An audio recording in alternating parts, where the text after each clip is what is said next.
solene deste culto, que é a exposição da palavra do Senhor. Venha comigo no Evangelho de Marcos. Evangelho de Marcos, capítulo 9.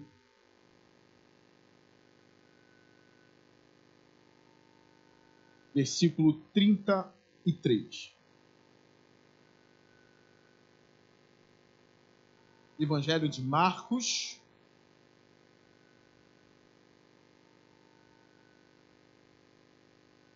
capítulo 9, versículo 33.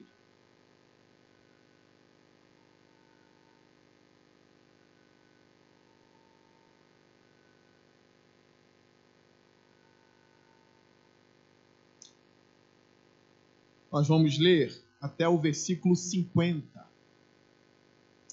Diz assim a palavra: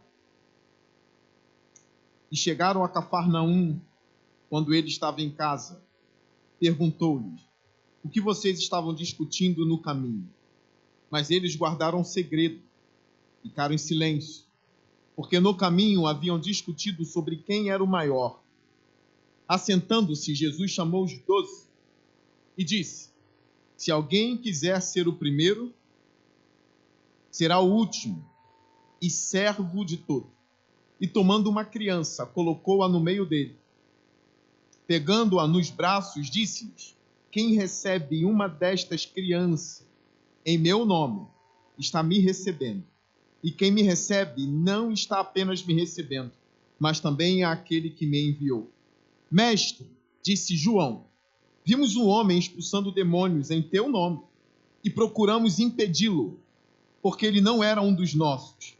Não o impeçam, disse Jesus. Ninguém que faça um milagre em meu nome pode falar mal de mim logo em seguida, pois quem não é contra nós está por nós. Eu lhes digo a verdade. Quem lhes der um copo de água em meu nome, por vocês pertencerem a Cristo, de modo nenhum perderá sua recompensa.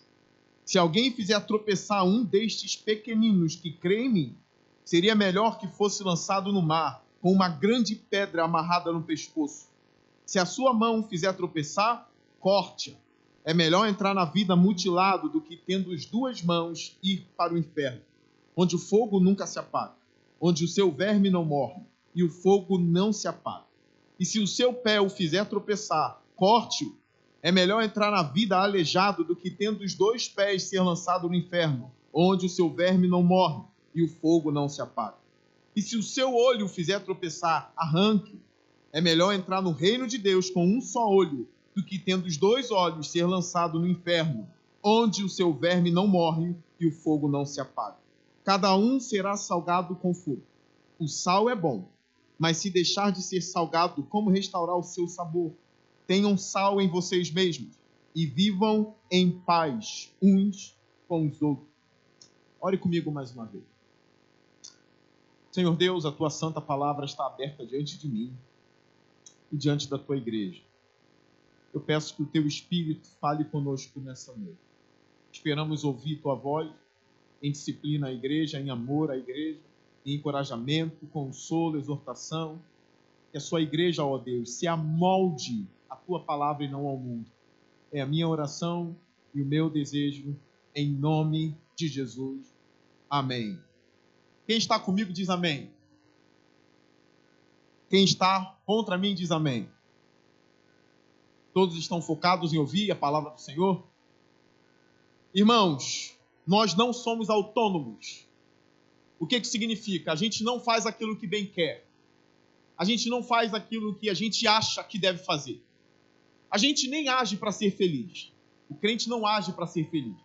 O crente não toma decisões para ser feliz. O crente age para se parecer com Jesus. O crente toma as decisões para que a palavra de Deus seja exaltada em cada decisão, em cada palpite, em cada conversa, em cada modo de viver, em escolhas, decisões. Nós fazemos tudo para glorificar o nosso Senhor. Então, a nossa mentalidade é uma mentalidade de servo. Esquece essa ideia de autonomia. Nós não somos. Nós temos um rei, como nós cantamos aqui no início do culto. Jesus é o nosso rei. Se temos um rei, estamos diante de um monarca. Ele manda, ele dá as regras e nós obedecemos. Muitos dos nossos fracassos estão pelo fato da gente ouvir a nós mesmos e não ouvir a Jesus Cristo e a sua palavra. Nós somos homens e mulheres da palavra. O problema é que ninguém acredita nisso. O que eu estou falando agora é muito sério. Ninguém acredita nisso. O problema é que os que estão lá fora não acreditam que a gente cumpre a palavra. E o problema é que os crentes hoje nem ligam se cumpre ou não a palavra. Parece tudo muito de fachada. Parece tudo muito religioso e que não tem nada de coração e alma. Porque se a gente agisse como servo, se a gente não agisse como autônomos, a gente teria a palavra no coração. E isso se mostraria no dia a dia. Isso se mostraria na nossa vida de igreja, na nossa vida em família, na nossa vida onde ninguém nos conhece. Nós daríamos testemunhos de perto e longe. Nós iríamos exalar o bom perfume de Cristo, porque a gente vive de acordo com a palavra. Mas esquece a fantasia. Se você veio hoje aqui achando que Bíblia é conversa fiada e que a gente não deve viver a Bíblia, a gente deve seguir o coração da gente, é melhor ir embora, é melhor não ficar. Não é bom fantasiar as coisas de Deus, é bom vivê-las. É bom viver a palavra de Deus, amar a palavra de Deus e viver. Com isso eu quero dizer o seguinte: se Deus ordena, viva em união com o seu irmão, se a gente respeita o livro, se a gente respeita a voz de Deus e se a gente é servo, a gente vai viver em união. Por quê? Porque Deus assim ordenou. Deus em Gênesis ordena que as coisas existam e elas passam a existir. Só que Deus está ordenando homens a fazer um monte de coisas e os homens não obedecem. É de fachada. Se ele der ordem a uma baleia, sai do norte e vá para o sul, a baleia vai sair do norte e ela vai para o sul. Se Deus der ordem a uma estrela, exploda, a estrela vai explodir. Mas ele dá ordem à igreja e a igreja não obedece. Ele dá ordem aos homens e os homens não obedecem. Eles não estão nem aí. Se você ouve a palavra de Deus e depois de 2 horas você age segundo o seu coração, não é a Deus que você serve. Você serve a si mesmo. Você é um servo e uma serva da palavra. Vamos viver a palavra. Se Deus mandou, nós precisamos obedecer e atender. O texto aqui é intrigante, porque esses homens já caminham com Jesus há um tempinho, mas eles não se parecem com Jesus Cristo. O versículo 33 diz que eles chegaram a Cafarnaum, quando ele estava em casa. Ora, pode ser a casa de Jesus em Cafarnaum. A gente sabe que ele provavelmente tinha uma casa em Nazaré, onde ele cresceu, ou não. Tem uma possibilidade dele ter alguma coisinha em Nazaré, ou não. Mas em Cafarnaum, alguns defendem que tinha. Mas Pedro também pode ter uma casa em Cafarnaum. A gente não sabe em que casa ele está. Porém, ele está na sua intimidade. Ele está em casa. E ele continua com os seus discípulos em casa. Nessa intimidade. Nessa comunhão de estar com eles. Ensinando esses homens que vão ganhar e arrebatar o mundo. Mas eles ainda não dão grandes sinais de conversão. Apesar de eu crer que eles eram convertidos. Até aquela passagem que ele diz para Pedro: Pedro, quando você se converter, no grego ali a ideia é se arrepender do que fez. Não se converter como de nascer de novo. Eu acredito que Pedro já era convertido. Mas agora, quando você se arrepender do que fez, Pedro, você vai e vai cuidar dos outros. Está mais para um arrependimento do que para uma conversão. Eu acredito que eles eram convertidos. Mas eles ainda não dão muitos sinais de que compreendem Jesus em tudo. E aí eles estão juntos em casa. Então, Jesus perguntou a eles: o que vocês estavam discutindo no caminho? Ora, o texto não dá nenhuma evidência de que Jesus estava escutando. O texto não dá evidência de que eles estavam debatendo na presença de Jesus. Porém, Jesus conhece os passos dos discípulos. Ele conhece as coisas que os discípulos falam. Ele conhece as coisas que os discípulos fazem em casa. Eles conhecem quando os discípulos estão envolvidos em falcatrua. Quando os discípulos pegam emprestado e não pagam. Ele conhece quando o discípulo age como crente na igreja e age como ímpio em casa. Ele conhece. Ele sabe os passos dos seus discípulos. Ora, se Eliseu, o profeta, sabia o que Geazi estava tramando no coração ao pegar o tesouro de Naamã, quanto mais Jesus. Ele sabe os passos dos discípulos. Isso deveria nos alertar. Ele conhece a gente. Ele sabe se a gente é servo ou se a gente é um bando de soberbinho, com roupa de escravo, com roupa de servo. Na igreja não pode existir soberbo. Repita comigo. Na igreja não pode existir soberbo. Não pode, de maneira alguma. Somos servos. E a gente precisa vestir a roupa de servo, mas o coração do servo. O coração do servo importa mais do que a sua roupa. Ele pode estar vestido com uns trajes reais, mas se o coração dele é de servo, ele vai servir. Ele não vai querer ser maior do que ninguém, melhor do que ninguém. Ele é servo, ele sabe o seu lugar. Aí qual era o debate dos discípulos? Qual era a discussão deles? Olha, a gente espera no mínimo de quem anda perto de Jesus que seja humilde como ele é, seja manso como ele é. Mas nem sempre é assim. Olha o debate deles no versículo 34. Mas eles guardaram silêncio.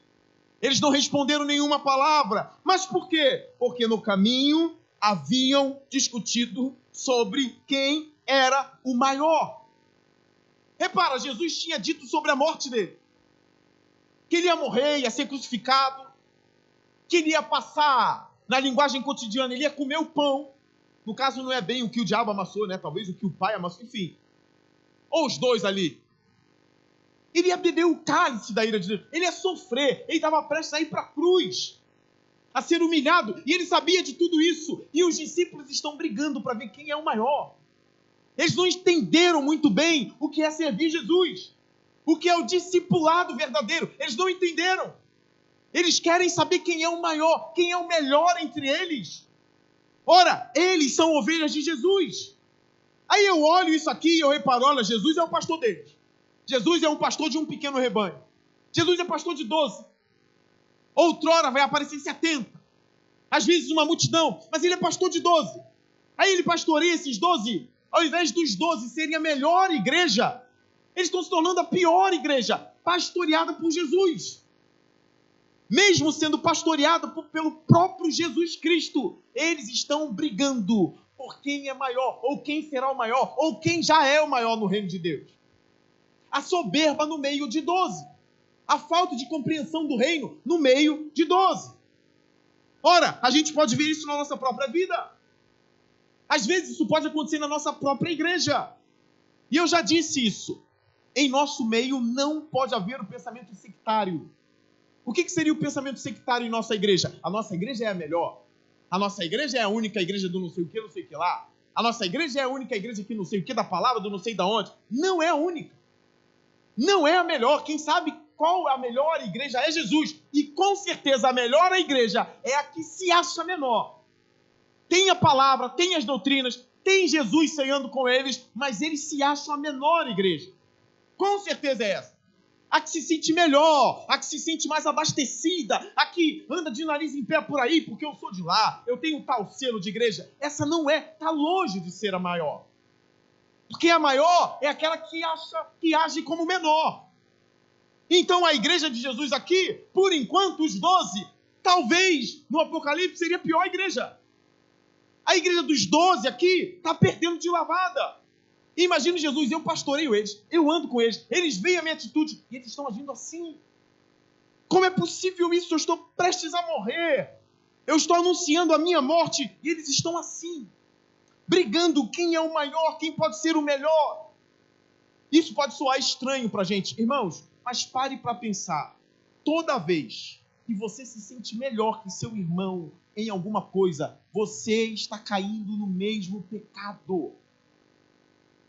Você está se achando um rei e não um servo. A igreja é uma comunidade de servos. A igreja é uma comunidade de gente humilde. Isso, pelo menos, deveria ser igreja. Não pode ter nem resquício de nariz em pé em nosso meio. Pode ter o dia mau. Alguém com dia mau, às vezes, parece que está de nariz em pé. Mas é alguém derrotado. É alguém que está passando, aí sim, está comendo pão que o diabo amassou. Mas Deus também está envolvido. É alguém que está passando uma peleja e às vezes parece que não quer falar, ou não quer estar, ou não quer sorrir. Não é alguém de nariz em pé, é alguém em sofrimento. Mas não me refiro a essa pessoa. Eu me refiro a alguém que acha que tudo deveria girar em torno dele. Repara, tanto o soberbo quanto o vitimista na igreja são problemas. O soberbo acha que todo mundo deve servir a ele. O soberbo não serve ninguém. O soberbo se acha, ele quer ser servido. Ele quer chegar e já ver o piso brilhando. Ele quer chegar e ver as cadeiras. Nunca arrumou uma cadeira. Nunca varreu uma igreja. Nunca desentupiu um vaso. Nunca ficou nem na porta. Mas tudo tem que estar bonitinho. Se alguma coisa der errado, ele fica zangado. Porque esse é o soberbo. Mas tem o vitimista. Por que eu digo vitimista? O vitimista parece ser humilde. Mas ele não é humilde. Porque o vitimista também faz todo mundo girar em torno do umbigo dele. Aquele que é dado a autocomiseração também faz com que tudo tente girar em torno do umbigo dele. Ele não está sendo servo. Tudo se vitimiza. Tudo coloca a culpa nos outros. Tem aquela autocomiseração. Fulano é hipócrita. Fulano não fala. Beltrano já foi humilde e não é mais. Repara, o problema está nos outros ou o problema está no seu vitimismo, que é uma falsa humildade? Isso é uma falsa humildade. Cuidado com a soberba, mas também com a autocomiseração. De achar que tudo gira em torno de você, que sempre é uma indireta para você, que sempre estão falando de você, que sempre você é o assunto na família, que sempre você não é nem tão importante assim. Que tudo é sobre você. Não é. Então para com isso, porque isso traz problema para a comunidade de fé. Irmãos, os antigos diziam, uma laranja podre contamina todas as outras. Eu não acredito que na igreja esse ditado deve caber. A gente tem o Espírito Santo. A gente tem que abafar a laranja podre e ficar assim com a laranja podre. Ah, renova, em nome de Jesus. Renova. Vai, laranja, renova. Aí ela começa a renovar. Laranja, vai. Já está ficando laranjinha de novo. Já está ficando laranjinha. Vai, laranja, renova. Aqui não, laranja. Vai contaminar aqui não, laranja. Vai contaminar aqui não, laranja. Fique boa. Até a laranja podre ficar boa. Ou Deus chegar lá e tirar. Não, essa laranja eu vou tirar daqui. Ela não serve mais. Eu vou tirar essa laranja daqui. Cuidado com isso. Porque o servo não fica por aí denegrindo a igreja, denegrindo o irmão. O servo não faz isso porque o servo sabe que ele não tem nem direito. A honra é sempre de Jesus. E a mentalidade de servo é: Jesus me recompensa. Grava isso, irmão. A recompensa vem do Senhor. Não adianta querer achar que é o melhor ou querer o status de melhor. Aí eles ficam com silêncio, eles ficam em silêncio porque eles sabem do problema que eles estão arrumando. Aí Jesus, de forma pastoral e também como um mestre, como ele era um mestre em Israel, no versículo 35, ele se assenta em casa. É como alguém diz assim: não, agora eu tenho que me assentar porque eu tenho um sermão para dar a eles. Ele se assenta, chama os 12, vem aqui os 12. Vocês não me contaram. Vocês ficaram em silêncio, mas eu sei o que vocês estavam falando. E Jesus não tolera isso. Jesus não gosta disso. Eu sei o que vocês estavam conversando. Aí ele começa: se alguém quiser ser o primeiro, será o último. Olha isso. Se alguém quiser ser o primeiro, será o servo de todos. Você quer ser o maior? Você quer ser o primeiro? Não, pastor, eu não quero ser o primeiro, não. No céu eu quero só uma cabaninha para mim. Mentira, irmão. Mentira, você não quer a cabaninha, não. Eu não quero a cabana. Mas se Deus falar entre o inferno ou a cabana, eu falo, cabana. Mas eu não quero a cabana. Onde tu quer? Eu queria estar lá do ladinho de Jesus, onde ele está. Tem algumas teorias aí, na teologia.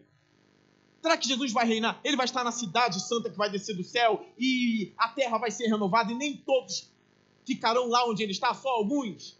Eu não sei.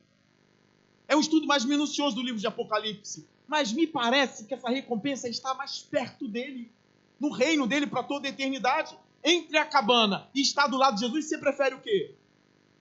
Para com a falsa modéstia. Você quer estar do lado de Jesus. É onde eu quero estar. Você quer ser o maior? Você quer estar num lugar de prestígio? Jesus está ordenando: seja agora o servo de todos. O servo de todos. Comece a servir. Sirva seu irmão, sirva sua irmã. Não dê uma de que não, aqui eu não faço nada não, eu sou só servido. Comece. Jesus está vendo cada gesto seu. Mostre que você já está mais avançado do que os discípulos nessa época. Porque depois de Atos eles são imbatíveis. é difícil. Se bem que Pedro erra depois, né? Paulo repreende Pedro. Mas eles começam a ter uma vida mais digna, mais humilde. Mas aqui, os discípulos do capítulo 9, dá para a igreja ser melhor do que ele. Dá para a igreja avançar. Por quê? Ser melhor é ser mais humilde. É ser mais dócil. Com a mentalidade de servo, é quase coisas impossíveis começam a acontecer. Coisas impossíveis. Como, por exemplo, não lembraram de você. Uma coisa triste. Mas Jesus não esquece. É ou não é? Irmãos, ninguém quer ser esquecido em nada, nem eu. Eu não quero ser esquecido em nada. Eu quero ser lembrado entre vocês. Eu não quero ser esquecido em nada. Todavia, se me esquecerem, o que importa é que naquele dia, nas fileiras da salvação, ele vai dizer: Leonardo Lopes Cabral, entre no meu reino. E eu vou dizer: tu não esqueceu de mim? Não, entre no meu reino. Qual é a cabana? Não é a cabana, não. Vai para outro lugar. Tem uma casa de praia te esperando. Na redenção. O que importa é o meu nome não ser esquecido por Jesus. Compare esse mundo com o que está por vir, irmãos. E aí você terá mais força para seguir em frente. Porém, para isso eu preciso ser servo de vocês. Eu preciso servir vocês. Se tiver que me abaixar, eu tenho que me abaixar para você. Se tiver que lavar os pés, eu preciso lavar os pés de vocês. Irmãos, pensem comigo. Essa é uma grande lição de Jesus, irmão. Isso aqui é sim ser um revolucionário, entre aspas. Passe a servir. Passe a cuidar. Aí você pode dizer: pastor, mas ninguém esquece do senhor. Tu é pastor. Ninguém esquece. Irmãos, vocês não esquecem. Vocês não esquecem. Eu não vou dar mais o exemplo de um lugar que eu fui pregar num sítio, porque todo mundo já sabe essa história, que me deixaram no meio do mato e não me deram nem água. Longe da minha casa. Eu falei: que isso? É assim que eles tratam um pastor? Eu não volto mais nesse retiro desse povo. Não volto. Mas eu já fui em igreja. Eu fui pregar em igreja. Que me tratou muito bem. Mas eu já fui pregar em igreja e falei assim: dá um salgadinho pro pastor. E me largaram. Salgadinho, não quero. Dá um salgadinho, pastor. Não perguntaram se eu gastei quanto no Uber, como é que foi meu trajeto, se eu preciso voltar. Aí o que tem que vir na minha mente? Eu sou um pastor ou eu sou um servo? Senhor, se ninguém me deu nada, eu volto para casa sem nada. Sim ou não? Se ninguém me deu nada, se até o salgadinho eu tenho que entrar na fila para ficar lá esperando, nem sei se a irmã do salgado sabe o que é para me dar. Eu posso chegar lá, R$5. Eu não sei se ela foi informada. Aí eu não sei se eu fico na fila ou saio da fila. Eu falo: meu Deus, é melhor eu pagar. É melhor eu ficar na fila e pagar o salgado. E meu Deus, eu vim pregar. Acontece em muitos lugares. Nem sempre a gente é bem tratado. Tem lugar que a gente é muito bem tratado, a gente fica até constrangido. Fala: meu Deus do céu, eu nem mereço tanto. Agora, em outros lugares, parece que Jesus vai fazendo essas coisas com a gente. E aí a gente vai pensando: eu sou servo, eu sou escravo, eu sou servo, eu sou escravo, eu sou servo, eu sou escravo. Aí você vai em casa e dorme bem e nem lembra mais. Aí eu fico pensando: eu fui para quê? Eu fui para cooperar, eu fui para servir. Eu fui para dar o dom que Deus me deu e ensiná-los. Porque Jesus não foi bem tratado sempre. Em Nazaré, que era a cidade dele, ele foi desonrado. As pessoas não creram nele em Nazaré. E ele disse: olha, o profeta nunca é bem tratado na sua própria cidade. Nunca. Falando de Nazaré. Porque Nazaré não honrou ele como as outras cidades. E aí você espera o quê de você? Ou você espera o quê de quem? Essa mentalidade do servo e escravo vai mudar a sua vida. Você não vai se angustiar como você se angustia por pequenas coisas, mas é necessário viver. Lembra do que eu falei no início? De não ser autônomo, de ser servo mesmo, e de pegar a escritura e colocar no seu coração? Poxa, não me honraram como eu tinha que ser honrado. Irmãos, quem não fez está errando com Deus. Vai prestar conta, não estou dizendo que vai para o inferno, não. Vai prestar uma conta com Deus, porque Deus disse: honra quem tem honra. Se alguém merece, dê a quem merece. Se alguém tem honra, honre. Mas se a pessoa não fez, ela vai prestar conta com Deus. Mas Jesus vai te recompensar. Seja servo de todos na igreja. Sirva os irmãos. E aí, mais uma vez, alguém vai falar: pastor, mas O senhor não entende o que a gente passa. Deixa eu contar uma coisa aqui. Eu não ia contar não, mas meu coração está limpo, eu vou contar. Já tem anos que eu sou pastor dessa igreja. Mas eu lembro que no dia em que eu tomei posse dessa igreja, para pastorear essa igreja, foi o mesmo dia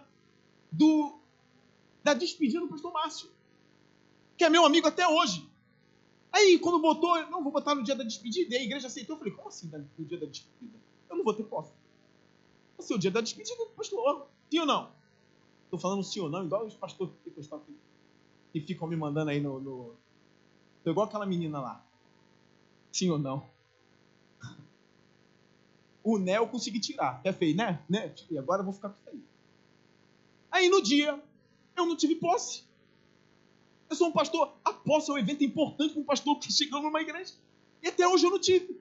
Pastor, tu quer ter? Se eu tiver, eu tenho que ir para outra igreja. Vou ter que ter outra posse. Aí eu tô ali. Eu passei, irmão, pelo que vocês passam às vezes. Mas muito pior. Porque teve general do exército aqui que veio me ver. Que eu preguei em muito lugar de Forças Armadas. Teve gente do alto posto do militarismo aqui. Aí a posse dele, eu vou lá ver. Teve gente importante, veio um bonde que eu convidei. E aí chegaram, não teve posse dele. E eu aqui sentado, falei, meu... Aí vídeo, todo mundo falando meio pastor Márcio, pastor Márcio no vídeo, pastor Márcio no vídeo. E a minha posse, e pastor Márcio. Aí o pastor Márcio pregou, e eu falo que não tem problema com ele não. Aí na minha posse, só dobrei o joelho aqui, oraram por mim, e eu dei a bênção apostólica pela primeira vez. E eu tô vendo meus convidados todinho. Que posse é essa? Um era da igreja presbiteriana, outro da Batista não sei de onde dá uma posse digna. E eles tudo me olhando, meu Deus. E eu morrendo de vergonha. E aquela coisinha no coração, tipo um plano diabólico vindo no coração já. Por que essa igreja deixa isso acontecer? Eu tenho que botar o meu plano diabólico em prática. Repara ou não repara? Sempre tem um plano diabólico para você. Não vou falar não. Sabe? Se alguém chegar lá e está tirando o seu brilho, você tem um plano diabólico para tirar aquela pessoa. Você tem um plano. Aí fica aquela coisa assim, e agora? Só que tem um porém. Eu sabia que o que estava no meu coração era pecado. Eu sabia, e você tem que saber no teu também, que é pecado. E por que eu estou dizendo que eu já passei por isso? Para você saber que o dia que você trabalhar junto de uma outra pessoa e só lembrarem da outra, esquecer de você, vai lembrar do pastor Leonardo, que foi um vexame a posse dele. E ele não matou ninguém, ele está aqui há anos ainda. Fui honrado muitas vezes por vocês. Olha só. Aí eu vou ficar me pegando. E isso foi embora rápido, graças a Deus. Você não fica, meu Deus, fica amargurada, alma amargurada. Aí tu passa a detestar o lugar onde você está. As pessoas, como ninguém ousou interferir nisso, olha só como a mente vai. Eu já passei pior do que tu passa às vezes quando esquece de você, tá? Eu quero ver se foi um evento importante da tua vida e ninguém te chamar. Então eu sei o que é isso. E eu sei como a gente precisa ter a mente de servo. Eu sou servo de Deus. Quem me honra é Deus. Eu falo lá em casa, ó, não peça honra. Eu falo, não peça honra. Honra as pessoas dão. Honra as pessoas devem perceber, dizer, não, tem que honrar. Não peça. Eu não fico pedindo honra. Nem você deve ficar pedindo honra. Eu tenho um Deus nos céus que sabe quando agir, como agir, quem ele vai usar. Então não peça, você é serva, você é servo, eu sou servo. E aí, eu reparei o plano diabólico do meu coração.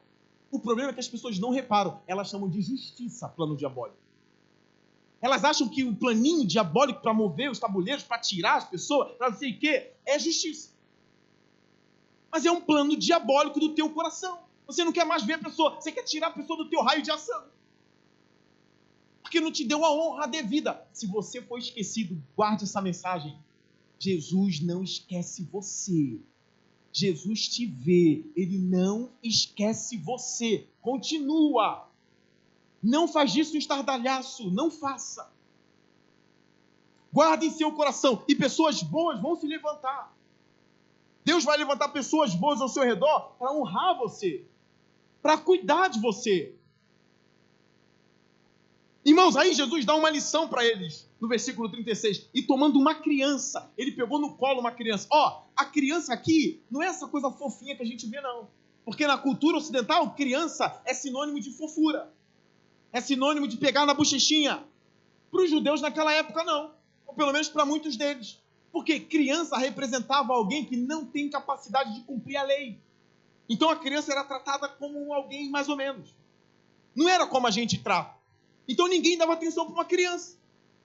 Dificilmente uma criança passava dos 15 anos, 14 anos, morria. Às vezes no estado de miséria. As pessoas gostavam de fazer coisas que fizessem com que ela fosse vista. Os fariseus orando em voz alta, lugares onde tem proeminência, honra, uma criancinha. Você vai perder teu tempo com uma criança que nem teu filho. Então naquela época era muito pior isso. Aí vem Jesus, o mestre dos mestres, o Senhor da glória, pega uma criança no colo, que está na casa em Cafarnaum. Ele pega no colo, ainda que ele tenha colocado ela como exemplo, mas a Bíblia diz que ele pega, ele toma a criança, ele colocou a criança no meio deles, pegando-as no braço com todo amor e carinho, ou seja, dando honra a quem ninguém imagina que teria honra. Uma criança nos braços de Deus. E a gente vai olhando isso aqui e vai pensando, caramba, será que eu só dou valor para quem tem algum valor? Ou para quem eu acho que tem valor? E aí as coisas vão se invertendo. Porque eu tenho que começar a honrar quem é esquecido por todo mundo. Os meus olhos na igreja precisam se atentar. E aí quando eu falo os meus olhos, estou falando dos teus também. Precisam se atentar para quem não tem honra. Ou pelo menos não parece ter honra. Aí você começa, poxa, Jesus pegou uma criança nos braços. Aí ele vai usar essa criança como exemplo para os discípulos. O texto diz, 37, quem recebe uma destas crianças em meu nome, é uma criança crente, tá? Uma criança estava com ele. Em meu nome está me recebendo. E quem me recebe não está apenas me recebendo, mas também recebendo aquele que me enviou. Olha a lição. Ele está pegando o exemplo de um desfavorecido. E aí eu vou usar no plural, desfavorecidos. Que creem em Jesus. Seja vindo de outro lugar, seja na nossa comunidade de fé. É desfavorecido se você recebe uma criancinha, um adolescente, ou um ancião da igreja, ou um jovem que ninguém dá muita atenção. No linguajar popular, ninguém dá muita moral. Você pega esse desfavorecido e você o trata como se fosse Cristo, porque ele leva o nome de Jesus. Essa atitude é recompensada pelo Senhor. Mas, pastor, isso vai me dar o quê? Qual o status que isso vai me dar na comunidade de fé? Jesus te vê. Jesus está vendo o que você está fazendo por essa pessoa. Jesus está vendo você dando honra a quem ninguém está dando. Jesus está vendo você abraçar quem ninguém quer abraçar. As pessoas no máximo dão um tapinha. Jesus está vendo você dar atenção para uma menina de 10 anos que ninguém dá. Jesus está vendo que você está dando atenção. Jesus está vendo que você está perguntando a ela, você precisa que eu ore em alguma coisa na sua vida? Uma menina de 10 anos. Às vezes parece um fantasma, passa e ninguém vê. E você para, eu quero orar por você. Tem uma coisinha que eu posso te ajudar? Você quer um vestidinho novo? Jesus está vendo isso. Aí você vê um menininho que não tem chinelo e você dá um chinelo do Ben 10. Ainda tem Ben 10? O Ben 10, depois de mim, eu nem sei se tem Ben 10. Do Power Ranger. Do Jaspion. Do Giban. Você dá um chinelo. Irmão, ninguém está vendo. E Jesus vê. Jesus vê. Está faltando alguma coisa na sua casa? Jesus vê. E aí você está tendo a mentalidade de servo. Você está servindo a alguém que ninguém serve. Ninguém. E Jesus está dizendo, eu estou nesse desfavorecido. Eu estou nela. Você está recebendo ela? Oba! Estão me recebendo lá embaixo. Alguém está me recebendo. Você reúne quem ninguém está reunindo. Aí ele dá exemplo dessa criança. Quem recebe ela em meu nome está recebendo a mim. Ora, se Jesus entra aqui, ia ser um festival. Se Jesus entra aqui, ia ser um festival. Ia ter gente caindo aos pés dele. Eu ia ter que segurar. Eu ia ter que fazer igual o discípulo. Não, não incomoda o mestre agora. Deixa ele falar. Vocês iam tratar Jesus como, Aí Jesus ia falar, por que vocês me tratam assim? E aí ele começou a citar nome. fulana. Agora quer vir me abraçar. Agora quer me beijar. Ah, quer lavar até meus pés. E fulano? Beltrana? E cicrano? Por que você não faz assim? Agora que tu me vê, você quer fazer? Por que você não fez para eles? Por que você não fez para quem precisava? Aí, ó, vai chorar. Então vamos parar com essa mentalidade. Eu quero sempre aparecer mais. Não. Apareça para quem você precisa ser aparecido. Apareça para quem você precisa aparecer. Apareça. Eu quero dar um exemplo aqui. E de alguém que eu achei muito honesto quando chegou aqui. É um irmão que está aqui na igreja. Ele disse para mim no gabinete: pastor, ninguém me repara, ninguém fala comigo, ninguém olha para mim, eu entro na rodinha, ninguém conversa comigo. E eu ouvindo aquilo ali, caramba, pô, ninguém faz isso? Não. Só que algo me chamou a atenção, a honestidade dele. Porque uma pessoa que é vitimista, que vive em autocomiseração, sabe o que ela vai dizer? Sabe por que ninguém me trata bem, pastor? Porque fulano é hipócrita. Eu já reparei. Fulano é hipócrita. Fulana lá é mó hipócrita. Na tua frente faz tudo. Quando eu saio, é hipócrita. O outro ali é metido. O outro ali só porque tem dinheiro. O outro ali. Essa pessoa não fez isso. Ela não ficou culpando A ou B. Ela disse: pastor, essa pessoa, mas eu tenho algo a dizer. Eu disse o quê? Não é culpa de ninguém, não. Nem da igreja. Olha só, não é culpa da igreja. Porque onde eu estou, ninguém me trata como nem na família, nem no trabalho, nem na rua. Então o problema está comigo. Não é a igreja. O problema está comigo. Onde eu estou, ninguém me dá atenção. Então me ajuda. Olha, não culpou ninguém. Às vezes a gente até tinha uma culpa. Mas ele não culpou. Ele pediu ajuda. Isso, eu vou te ajudar. E eu comecei a ajudar. As coisas foram mudando. Então repare, a diferença de alguém que é honesto, é humilde, de outro alguém, culpando os outros de não serem servo, está agindo como rei, achando que o vitimismo dele tem que botar o umbigo dele no centro de todo mundo. Todo mundo tem que parar e me tratar como Você não tem que exigir, porque servo também não exige. Não, porque todo mundo se abraçou, fulano tem que me abraçar, porque senão é um bando de hipócrita. É vitimismo. Porque tu não reflete. Às vezes você não é tão interessante assim, por culpa sua também. E aí começa a ajustar alguma coisinha. Se você repara que na sua família as pessoas te evitam, que na roda de amigos as pessoas te evitam, que no trabalho as pessoas te evitam, na igreja as pessoas te evitam, tem um problema contigo. E aí não é hora de culpar, é hora de pedir ajuda. É hora de chegar, por que eu não sou tão interessante assim? Às vezes é um banho que você tem que tomar. É uma coisinha às vezes. Por que eu não sou tão interessante assim? Às vezes tem uma coisinha que fala, é um ajuste. E as pessoas começam a perceber em você. Então aqui a mensagem, tanto para quem é interessante e trata os outros de forma inapropriada, esquecendo das pessoas, e para aquele que se acha esquecido. Porque ambos são servos. Ambos não têm que exigir honra. Quando a gente diz a glória de Jesus, a gente não está brincando. Então que essa mentalidade mude você a partir de hoje. Brigas vão acabar. Eu não estou dizendo que tem não, mas pode começar a ter. Então brigas nem vão acontecer. E se acontecer, a gente vai acabar rápido. Porque a gente realmente entendeu o que é. O texto continua, versículo 38. Mestre, disse João. Às vezes que João aparece. Sempre é Pedro que fala, né? Aqui é João. Mestre, disse João. Vimos um homem expulsando demônios em teu nome.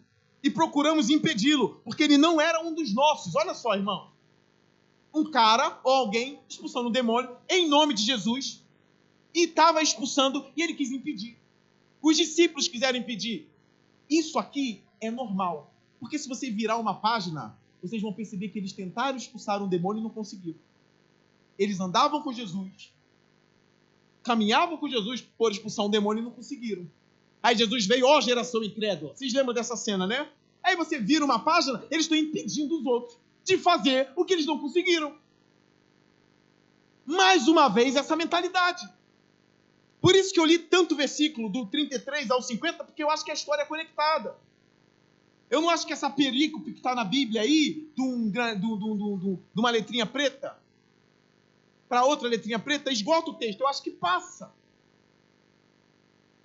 Mais uma vez, a gente tentou impedir. Eles estão fazendo uma coisa em teu nome. E essa pessoa não é uma das nossas. Ela não anda com a gente. Aí no 39, Jesus disse, não o impeçam. Ninguém que faça um milagre em meu nome. Ora, não era um ímpio, então. Os teólogos concordam, não era um ímpio. Que estava ali querendo lucro, expulsando em nome de Jesus, porque um ímpio que fez isso no livro de Atos tomou uma surra. Vocês sabem disso, né? Ímpios no livro de Atos tentaram expulsar demônio em nome de Jesus, sem servir Jesus. Então, provavelmente, essa pessoa que estava expelindo demônios era sincera com Jesus, mesmo não estando no grupo dos 12. Mas fazia com sinceridade, não queria lucro, queria realmente o bem da pessoa. Estava libertando uma pessoa para o bem dela. E aí os discípulos, né, ora, que não faz parte da nossa igreja, que não faz parte do nosso grupo, não pode. Mestre, não pode. Jesus pode, não impeça. Ninguém que faça um milagre em meu nome pode falar mal de mim logo em seguida. Pois quem não é contra nós está a nosso favor. Ele não está contra mim. Jesus sabe que ele vai caminhar para a cruz. Um monte de gente vai gritar Barrabás contra ele. Esse homem que está expulsando não é contra mim. Ele não vai falar mal de mim. Ele não vai depor contra mim. Não. Ele não é contra mim. Ele está conosco. Mais uma vez, irmãos, esse sentimento de que o mundo todo gira em torno da gente, isso não existe, tá? Isso não existe. Ora, às vezes a gente peca pelo excesso. Às vezes a gente peca pelo excesso. Às vezes a gente olha para uma igreja e diz assim, não, lá não tem Jesus, não. Lá não tem Jesus, não. Eu sei que tem igreja que Jesus não está mesmo, não, tá? Eu sei. A igreja de Laodiceia, ele não estava em Laodiceia. Eles estão batendo a porta para ceiar com vocês, mas vocês não abrem. Eis que estou à porta e bato. Aquele que abrir, eu entrarei e cearemos juntos. A igreja ceava e Jesus não estava presente. E é uma igreja, não é para ímpio, não. É para igreja esse texto. Eu sei que tem igreja que Jesus não está. Mas daí a gente começa a julgar todas. Jesus não está lá, Jesus não está aqui, Jesus não está lá, Jesus não está aqui. Olha, Jesus está onde? Só aqui. A gente vai receber exortações e disciplina do Senhor. A nossa igreja vai receber disciplina do Senhor se mantiver esse espírito. Irmãos, a Assembleia de Deus é uma igreja séria. A igreja metodista é uma igreja séria. Até nas igrejas batistas tem igreja falsa, tá? É batista, você entra. Em janeiro, eu fui visitar, na minha folga pastoral, uma igreja batista. Saí com dor de cabeça. Saí pior do que eu entrei. Desabafei com a Andressa. Falei, meu Deus, como pode? Uma igreja linda. Linda, linda, com galeria, linda. Os bancos tudo certinho. Falei, meu Deus, minha palavra foi aberta. Eu não vi nada demoníaco na igreja, não, mas cadê Jesus? Cadê a palavra? E eu saí com dor de cabeça. Eu falei, eu saí irritado, porque eu cheguei em casa atribulado. Então, tem igreja batista que está muito longe. E em outras que eu entrei, parede preta, estouro da bateria e pá! Eita! Caramba! E às vezes a gente está falando do terreno do outro. E como eu já disse para vocês, por outro lado, eu entro em algumas, parece que estou entrando num enterro. Então, às vezes, a gente passa por uma igreja, ou porque é um pouco barulhenta, que eu não gosto, e que a Bíblia é aberta, e Jesus está ali. O nosso ministério não gira em torno de críticas à igreja, por mais que a gente as faça. Mas não gira em torno disso, tá? O nosso ministério, dessa igreja aqui, não gira em torno de crescer batendo nos outros. Hoje a gente vive numa era em que cristãos estão querendo crescer no Instagram falando mal dos outros, de igreja, de uma... A casa vai cair. Você quer fama batendo nos outros, como profeta da nova geração? E espera escorregar. É um deslize seu, cara. A internet vai vir te destruindo. Ah, você é o cara que falava de todo mundo, né? Olha agora, o nosso ministério não gira em torno disso. o ministério da nossa igreja gira em torno da pregação da palavra do Senhor como ela é. Se o texto manda criticar, a gente critica. Se o texto está dizendo tem gente que não está no nosso meio que está em nome do Senhor, a gente prega. Oremos pelas igrejas para fora da nossa denominação batista também. Oremos para que a Assembleia de Deus se torne mais séria. Oremos para que a igreja metodista, presbiteriana, nazarena se torne cada vez mais sérias. Que haja um avivamento, que essas igrejas se voltem para a Bíblia. Oremos por todos aqueles que levam o nome do Senhor, por todos. Aí no versículo 41, eu lhes digo a verdade, quem lhes der um copo de água em meu nome, repara isso, por vocês pertencerem a mim, a Cristo, de modo nenhum perderá sua recompensa. Você sabe por que ele usa a expressão um copo de água? Porque ele está falando de alguém que está recebendo uma outra pessoa por causa de Jesus. Imagine alguém numa casinha que sabe que está vindo missionários em nome de Jesus e é uma casa muito pobre, que a pessoa só tem um copo d'água. Ela não tem bolo, ela não tem pão com mortadela, e também é coisa de pobre também. A gente gosta. Não tem um pão com ovo, que por muito tempo foi comida de pobre, por muito tempo. Agora o ovo, a gente vê alguém passar, rouba ou não rouba. Aí lembra lá, não furtarás, não roubarás. Tem ali, pelo visto, tem 40 naquele saco. Vai me dar um mês de ovo. Mês não, né? 5 dias, né, irmão? Agora ovo é comida de rico. Só que essa casa aqui tem um copo d'água. O que Jesus está dizendo? É alguém desfavorecido também. É alguém pobre. Que vai receber alguém em nome de Jesus, mas vai receber com um copo d'água. Então Jesus está dizendo, eu vejo tudo isso. E vocês também são pequeninos, são missionários, que serão recebidos muito bem por essas pessoas. Eu vejo, e elas terão a sua recompensa. Mesmo dando pouco, porque terão a sua recompensa. Em outros textos diz, terão galardão de profeta. Pastor, eu não sou missionário, eu não sei pregar. Você sabe dar um copo d'água? Você sabe receber bem homens e mulheres de Deus? Você sabe fazer isso? Porque no início era tratar bem uma criança. Daqui a pouco era honrar alguém que expulsava um demônio. E já é alguém que até então está no outro patamar. Sim ou não? Está em outro patamar. Não, trata bem também. Agora é alguém que está na casa, que está recebendo vocês bem com um copo d'água. Repara como o texto vai andar, vai caminhar nessas coisas. Como que você trata alguém em nome do Senhor? Que vem em você em nome do Senhor? Como você recebe um homem de Deus, uma mulher de Deus na sua casa? Até um desfavorecido, uma criança. Como você recebe? Se tem água, dê água. Se tem banquete, e vem em nome do Senhor, dê banquete. Dê banquete. Faça isso, a Bíblia diz, de modo nenhum perderá a sua recompensa como os escravos. Se você for em minha casa, eu vou te tratar do melhor jeito. Melhor jeito. Se bobear, eu pego até a tua sandalinha e levo e boto em outro lugar. Vocês vão usar xícaras que eu nem uso. Agora, se não tiver xícara, tiver só um copinho, igual aqueles copinhos de cachaça antigamente, é nisso, é o que a gente tem, mas a gente vai dar o melhor que a gente tem um para o outro. Eu estava na reunião de homens e eu estava falando sobre isso, sobre abraços. Os homens precisam se abraçar. E aí eu estava exortando eles, tratando esse assunto. Ainda mais quando Paulo diz, beijo santo, ósculo santo, eles se beijavam no rosto, né? Era o cumprimento deles. Abraça. Veja, é uma igreja mais carinhosa, é uma igreja mais serva. Pega as meninas mais novas e dê um beijo para elas sentirem o calor de Cristo nos seus braços, mulher. Pega uma menina, né, dá um beijo nela, abraça assim. Que Jesus seja contigo, minha filha. Começa a fazer isso. Uma igreja mais carinhosa, mais charmosa, mais cativante. Os homens vendo o outro, demonstrando que está alegre em ver o outro. E vai até lá e abraça o cara. Esse aperto de mão mole, parece que não quer apertar, faz assim, ó.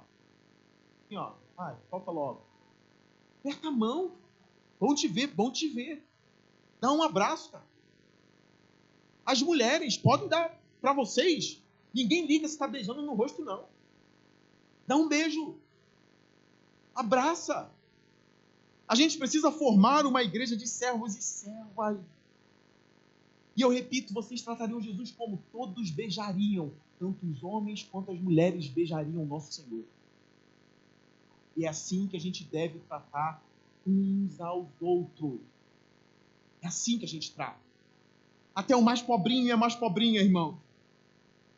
Caminhando para a parte final do sermão de hoje à noite, versículo 42. Se alguém fizer tropeçar um destes pequenos que crê em mim, seria melhor que fosse lançado no mar com uma grande pedra amarrada no pescoço. Eu acho que essa passagem está conectada com a de cima e não com a por vir. Está conectada com a de cima. A coisa é tão grave. Repara, que se por causa de você, um pequenininho desse perder a fé, o termo tropeçar aqui é perder a fé, é abandonar o Senhor. Se por causa de você, um desses pequeninos se desviar e perder a fé, e a culpa for sua, você está lascado. Por desprezar essas pessoas. Deus não quer que nenhuma ovelhinha se perca. Nenhuma. É por isso que em Mateus, quando trata desse mesmo texto, já vai cair na ofensa do irmão. Se o seu irmão pecar contra ti, vá até ele. Ou seja, é o cuidado. Eu não posso deixar meu irmão se perder. Eu tenho que ir lá e conversar com meu irmão. Eu tenho que cuidar. Olha o cuidado. Olha como Jesus está ensinando isso aqui. Seria melhor que uma pedra fosse lançada no seu pescoço. É uma pedra grande. E um judeu não gostava de morrer no mar. Vocês sabem dessa história. O judeu não gostava de morrer em alto mar. Ou afogado. Porque havia uma crença de que quem morria no mar e não fosse sepultado, o espírito ficava perturbado e pairando no mar. Aí por isso que quando Jesus anda sobre as águas, Pedro acha que é um fantasma. Provavelmente espírito de alguém que morreu afogado ali. Ou espíritos mesmo maus. O judeu não gostava disso. Aí Jesus usa uma figura terrível. Vai morrer afogado no mar. É melhor morrer no mar afogado com uma grande pedra do que desprezar um pequenino e ele se perder por causa de você. Olha como Jesus é radical aqui. Olha como Jesus é meio fanático aqui. Ele está usando exemplos que não se usam em nossa era, né? 43. Se sua mão fizer tropeçar, corte-a. Irmãos, ele vai falar a mesma coisa. Se sua mão fizer tropeçar, corte. Se seu pé fizer tropeçar, corte. Se o seu olho te fizer tropeçar, arranca. Mão, pé e olho. Aí alguns interpretam assim, ó. Mão está ligado a coisas sexuais. Pé é uma referência a um órgão genital masculino. Que alguns judeus viam assim mesmo, não estou inventando. Tem textos judaicos que tem a ver com isso. Aí, olho, cobiça. Tudo na área sexual. O texto não diz nada de parte sexual aqui. É o que eu ensinei para vocês na escola dominical. Contexto, contexto, contexto. Nesse caso aqui, a mão significa o quê? Tudo aquilo que você pode fazer que faz o seu irmão se desviar. Olho e pé, a mesma coisa. São atitudes nossas que fazem com que os nossos irmãos sejam maltratados por nós e eles se percam por causa disso. Ou se perdem por causa disso. Não é para ninguém arrancar a mão. Não é para ninguém arrancar o olho, não. Eu não quero visitar ninguém na posse para o pastor. Eu arranquei meu pé.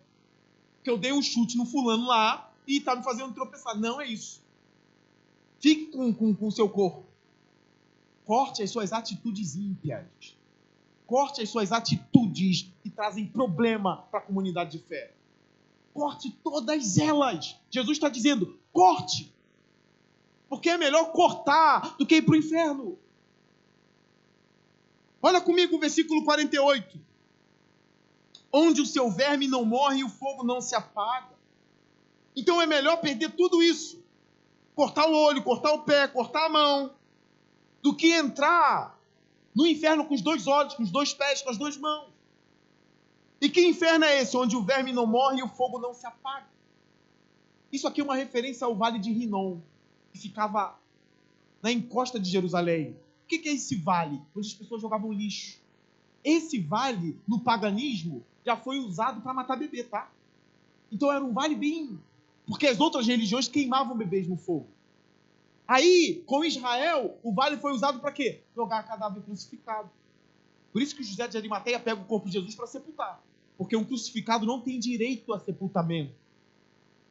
José de Arimateia era um homem importante. Então ele pega o seu próprio sepulcro e coloca Jesus. Um sepulcro de rico. Imagine Jesus jogado no negócio desse. Deus não ia deixar. Aí vai José de Arimateia e Nicodemos. Limpam o corpo de Jesus. Cuidam do corpo de Jesus. E colocam num sepulcro novinho. E foi inaugurado por ele. Senão corria risco de ir para o Vale de Rinom. E o fogo nesse vale não se apagava. Como daqui, perto do arco metropolitano. Tem um fogo ali que eu passo direto para o fogo. De dia está o fogo, de noite está o fogo. Porque tem lixo. Então o fogo tem que servir para purificar o lugar. Aí Jesus pega esse exemplo e diz, isso é o inferno. É um lugar onde o verme não morre, sempre tem verme. Onde o fogo não se apaga, porque sempre tem lixo. Então é melhor perder um membro e ir para a glória.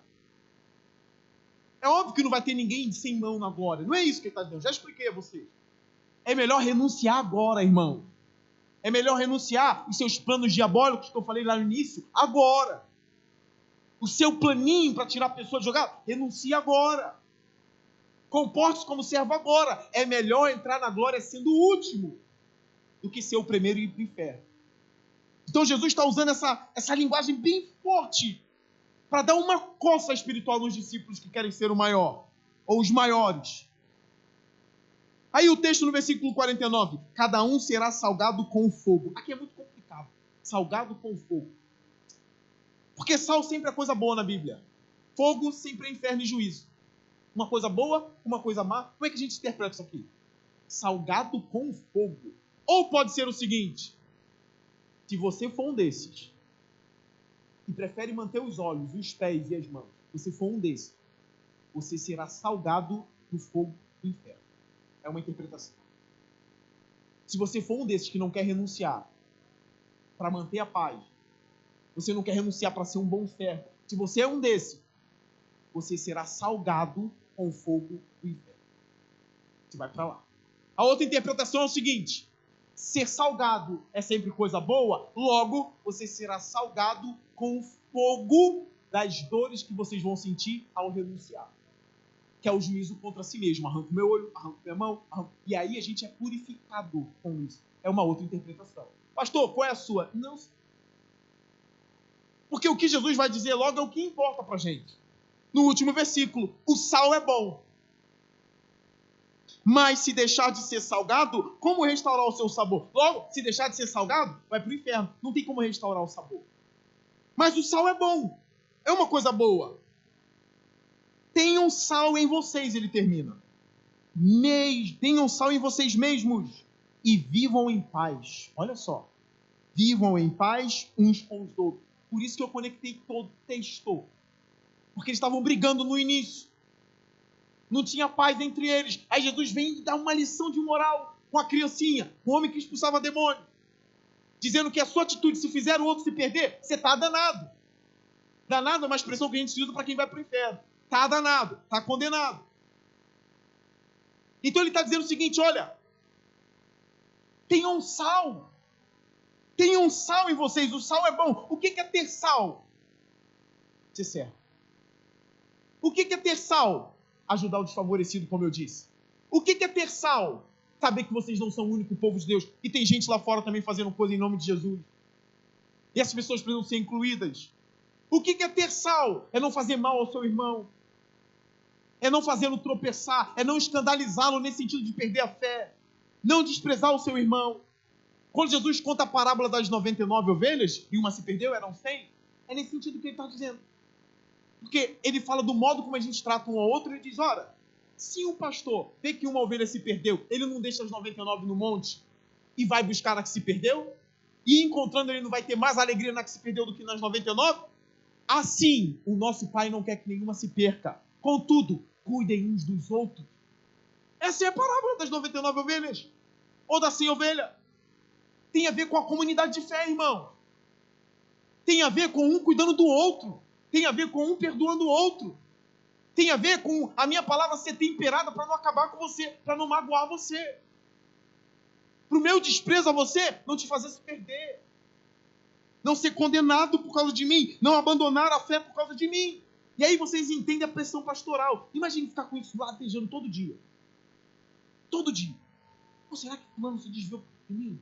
Será que foi um desleixo meu? Imagine, você conhece a palavra, isso fica, ó. Porque quanto mais responsabilidade, mais cobrado é. Já dizia o Homem-Aranha, o filme do Homem-Aranha. Grandes poderes, grandes responsabilidades. Agora imagine isso ficar na tua cabeça. Pô, e fulano? A culpa foi minha? Eu fiz uma ovelha embora? A culpa é minha? E aí eu começo a estudar a Bíblia e eu digo, mas pode ser também, nossa, pode ser por causa de você. Pode ser por causa da gente. E aí o que a gente faz? Não vai ser mais por causa da gente. Não vai ser mais por causa de você. Não vai ser mais por causa de mim. Porque a gente aprendeu a arrancar um olho fora, uma mão fora, um pé fora. Para que o nosso irmão não tropece por causa da gente. Do desprezo que a gente pode ter com um pequenino. Nessa competição de querer ser o maior, de querer sempre o holofote, de querer sempre a honra e esmagando os outros. Isso aqui é a mensagem de Jesus Cristo. Eu quero terminar com vocês lendo um salmo muito conhecido.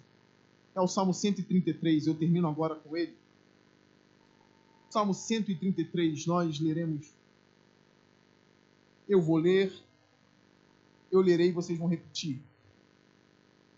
Isso não é uma brincadeira. É só o verso 1 do Salmo 133. Apenas o verso 1. Diz assim: como é bom e agradável quando os irmãos convivem em união. Que a igreja eu repito. Como é bom e agradável quando os irmãos convivem em união. Mais uma vez. Como é bom e agradável quando os irmãos convivem em união. A última vez. Como é bom e agradável quando os irmãos convivem em união. Lembra do início? Está tudo conectado. Cada palavrinha eu tive cuidado. Não adianta dizer que serve a palavra e não cumpre. Deus está ordenando ter paz entre a gente. É uma ordem do Senhor. Sejam salvos. Tenham salvos o Senhor. Ou seja, tenham paz. Tem que ter paz na igreja. Tem que ter paz no meio dos discípulos, lá no capítulo 9. E Deus está dizendo, é bom quando os irmãos têm união.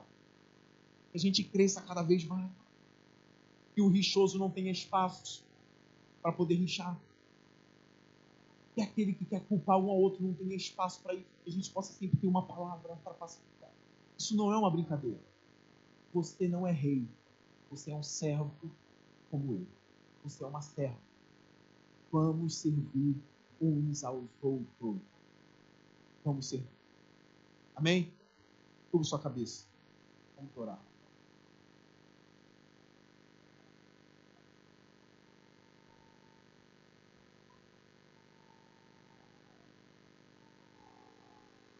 Senhor Deus, nós não estamos aqui brincando. Nos dê poder para viver a Tua palavra. Nos dê poder para tratar o outro bem. Que o nosso irmão não seja alvo da nossa língua, mas que ele seja alvo do nosso abraço, do nosso beijo, do nosso carinho.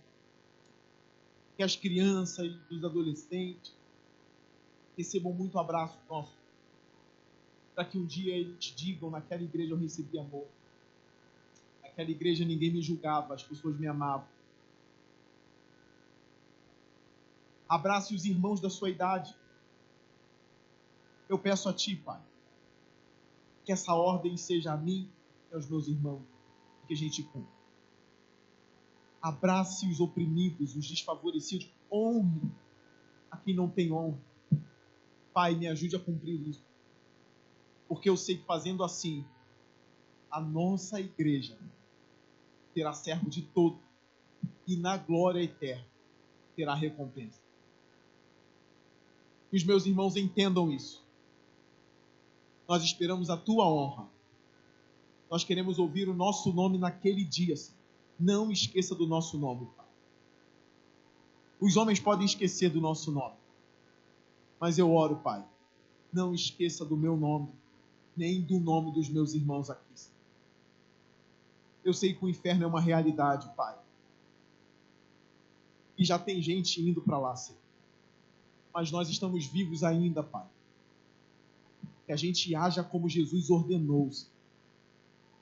Derrame amor sobre a nossa igreja, ó Deus. É a minha oração que o Senhor nos encha do teu Espírito Santo para a gente conseguir. Que a gente viva em espírito e em verdade te adorando. Para a glória do teu nome. Em Cristo Jesus. Amém. Fique de pé. Nós vamos cantar um louvor.